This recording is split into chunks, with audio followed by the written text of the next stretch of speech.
এক সময়ের নেতাকর্মীদের পথচারণায় মুখরিত থাকা আওয়ামী লীগের কেন্দ্রীয় কার্যালয় এখন অপরাধের স্বর্গরাজ্য। বাংলাদেশের রাজনৈতিক ক্ষমতার কেন্দ্রবিন্দু ছিল এই ভবন। 4 মাস আগেও এই ভবনে প্রবেশ করতে লগ ইন করতে হতো। এখন প্রবেশ করার তো দূরের কথা, দুর্গন্ধে সামনে দিয়ে হাঁটা দুষ্কর। 5ই আগস্ট হাসিনা পালিয়ে যাবার পর থেকে আওয়ামী লীগের কেন্দ্রীয় কার্যালয়টি অরক্ষিত। দলের কোনো নেতাকর্মী আর কার্যালয়ে আসেন না।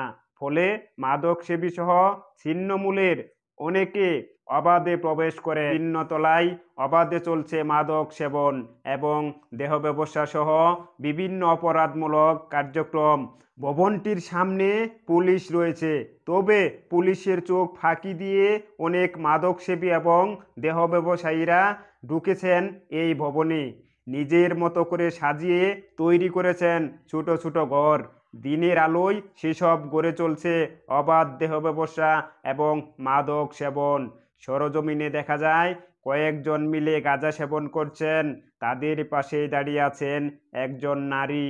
অন্ধকার নেমে আসার সাথে সাথেই এই ভবন যেন আরো ভয়ঙ্কর রূপ ধারণ করে। রাতের আধারে অপরাধীরা নির্দ্বিধায় অপরাধ করে এখানে আশ্রয় নেয়। সাধারণ মানুষের আনাগোনা না থাকায় এখানে চলে রমরমা দেহ ব্যবসা সহ ইয়াবা, গাঁজা, অন্য মাদক সেবন। দর্শক, এক সময়ের নেতাকর্মীদের পথচারণায় মুখরিত থাকত আওয়ামী লীগের কেন্দ্রীয় কার্যালয়। কালের বিবর্তনে সেই কেন্দ্রীয় কার্যালয় হয়েছে এখন ময়লার বাগান। ভিতরে চলছে গাঁজা সেবন সহ রমরমা দেহ ব্যবসা।